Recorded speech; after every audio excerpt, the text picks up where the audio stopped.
हाथी और एक लड़की की कहानी मैं आप लोग से बता रही हूँ। आप लोग विश्वास नहीं करेंगे, हकीकत की कहानी है। हमारे देश में क्या मतलब हमारे ज़िले में हुआ है ये ऐसा काम। अब शायद इस समय नहीं, मगर 20-25 साल पहले की बात है। मैं आप सबसे बता रही हूँ। एक लड़की थी और उसके पिता हाथी रखते थे। उसके पिता हाथी रखते थे तो हाथी रखे थे। हमेशा वो हाथी रखते हैं, बहुत अच्छे अच्छे जो होते हैं वही हाथी रखते हैं। तो वो हाथी रखे थे।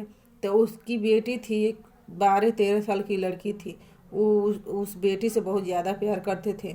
उस बेटी को बहुत मानते थे। उनकी बेटी हमेशा उस हाथी को एक लड्डू खिला देती थी, तब वो हाथी पूरा लड्डू खाती थी। तो इसी तरह वो खिलाती थी, वो खाती थी। एक दिन उसकी लड़की स्कूल चली गई। उसके बाद से स्कूल गई तो वहाँ लड़कियाँ बात करने लगी। सब लड़कियाँ बात करने लगी कि स्कूल मतलब कि ऐसी हाथी बहुत गलत होती हैं। तो इसीलिए वो लड़की थोड़ा डर गई तो और एक स्कूल चली गई, पर उसी तरह लड्डू उस लड़की को, उस हाथी को नहीं खिलाई। लड्डू नहीं खिलाई तो हाथी लड्डू नहीं खाई तो हाथी खोजने लगी कि वो लड़की कहाँ है जो पहले मुझे खिलाती थी, तब मैं लड्डू पूरा खाती थी।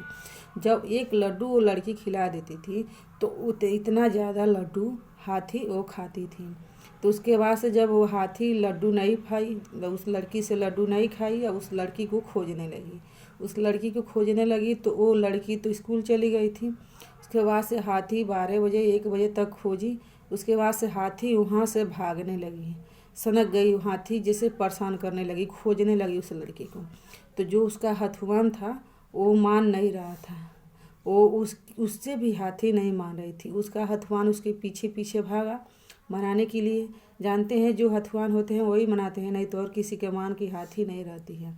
तो हथुआन उसको मनाने के लिए आया, मगर फिर भी वो हाथी नहीं। भागते भागते वो हाथी इतना आगे आई कि जहाँ बाजार लगा था, वहाँ बाजार में एक बूढ़े थे, वो नहीं भाग पाए। सारे लोग भाग जाते हाथी को देखने।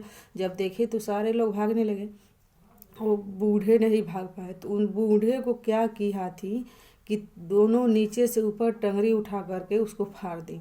जब वहाँ से हाथी उसको मार दी तो उसके बाद से हाथी और आगे आने लगी। फाजी नगर का और हाथी आई। तो जब फाजी नगर का और हाथी आई तो उसके बाद से उसका हथुआन आया। अब हथुआन को भी बहुत ज़्यादा मारी थी। वो भागते भागते भागते भागते एक हॉस्पिटल था फाजी नगर के बगल में।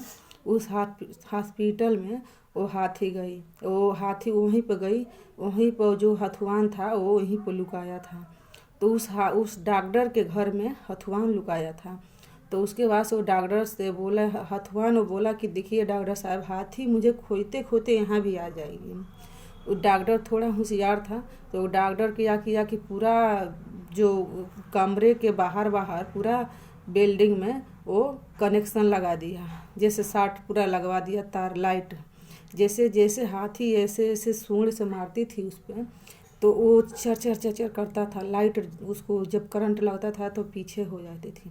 उसके बाद से वहाँ से भी हाथी फिर आगे गई। एक पुलिस थाना था बेचारा IS, वो उसको मारने के लिए वो फाजी नगर के और आगे जब हाथी गई तो उसके बाद से वो पोखरा में पानी, बहुत ज़्यादा पानी था। उस पानी में लुका करके उसको आदेश नहीं मिला था हाथी को मारने के लिए। तो जब तक आदेश मिलता तब तक पता नहीं हाथी कितनों लोग को मार देती।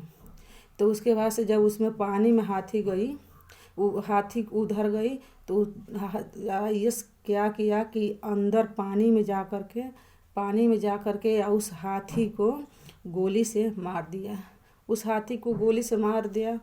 वो तो अच्छा ही नहीं किया, परंतु उसको सरकार रिटायरमेंट दे दिया। उसको रिटायर कर दिया कि बिन आदेश को हाथी को मारा है।